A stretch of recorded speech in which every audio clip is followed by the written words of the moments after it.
So I saw one battle after another tonight. Now, as for my usual seizure warning, I didn't really see any sequences in this film that gave me major causes for concern regarding any major flashing lights. There are some scenes that are a bit in low light, but the cutting isn't super quick. But this film probably considered relatively safe. I'm not a doctor, not really an expert, so those of you who actually live with photosensitive epilepsy, use your best judgment. But this film should be considered relatively safe, although I've come to learn that that's very, very hard to quantify as I've been better informed by those who actually live with epilepsy. So, should be okay, but that's most that I can guess. Now, on to the review proper.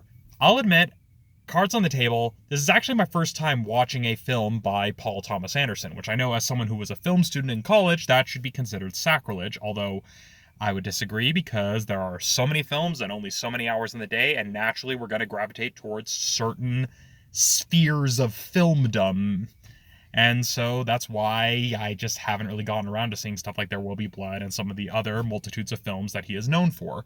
And honestly, it was his name that kind of drew me to wanting to see this film, even though the trailers, the concept seemed interesting. I'm just a bit half and half when it comes to Leonardo DiCaprio. To put things charitably, he's at that point where he's established enough where he doesn't really disappear into roles anymore. That's kind of the best way that I can put it.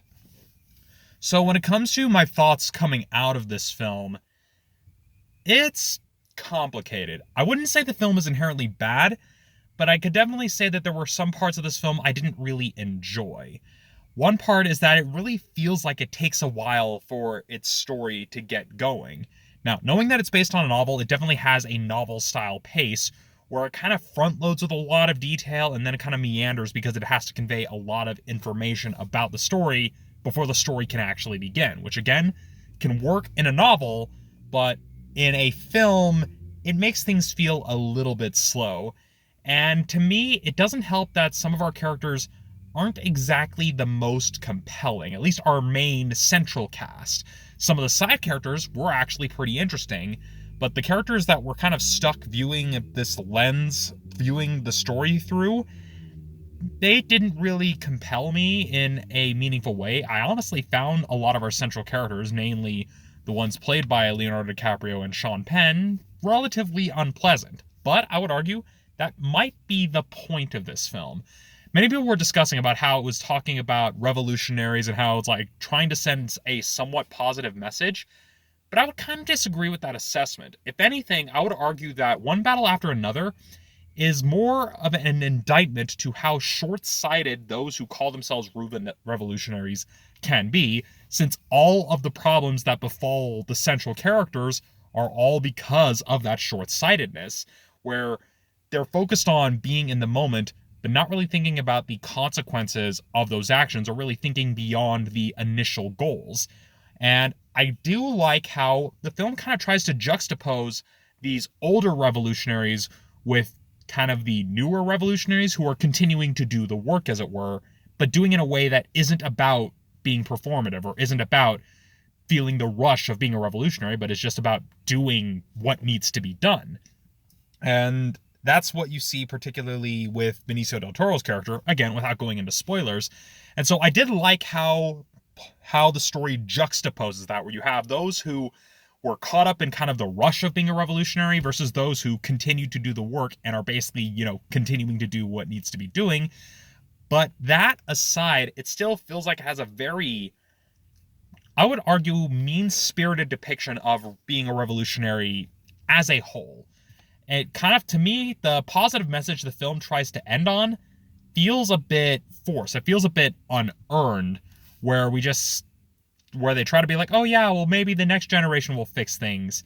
And again, this might just be some bitterness about, growing up, constantly hearing how we'll be the generation to fix things only for things to get worse. And so it maybe feels a little bit half-hearted, as it were. Doesn't really feel particularly sincere. It may be well-intentioned, but it doesn't quite have as much behind it as it does the critique of revolutionaries. That's at least my takeaway from this film. And again, to its credit, when it comes to how it's shot and presented, it's okay for the most part. There was definitely some moments of cinematography I did find interesting that were composed well. But those moments were kind of few and far between, and again, a large part of it feels like it's hindered by the fact that the film meanders a fair bit, not helped by the fact that we're kind of stuck with a protagonist who, frankly, is not a good person. That isn't necessarily an indictment on the film itself, because there are plenty of good stories where the main character is not a good person, and them kind of overcoming the fact that they're not a good person is the story. But here, it just feels like the character is just kind of there. He tries his best, but a lot of the stuff that happens doesn't really feel earned, nor does it really feel like it resolves cleanly. It's definitely one of those stories where stuff happens, but then life goes on, which again can be a theme in and of itself. I've just seen that approach executed in different films in a much more coherent way.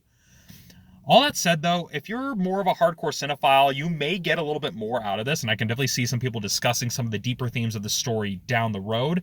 But in terms of rushing out to see it in theaters, I would definitely say maybe see it on a discount day like I did, and maybe don't necessarily rush to see it in XD or IMAX, because honestly, a lot of the shot compositions don't feel like they really lent themselves to that format particularly well. Again, that may be sounding sacrilegious, but when looking at how some of the shots were composed, the aspect ratio of the format that I saw it in, it felt like it just was there, but it didn't feel like it really added anything to the experience. So if you're curious about seeing it, maybe matinee, maybe on a discount day, but it's definitely okay.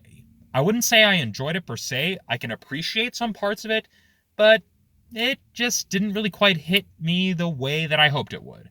So, yeah, those are my thoughts on One Battle After Another. I'm sure some of the more hardcore cinephiles are either going to want to burn me at the stake, or another group might agree with what I say.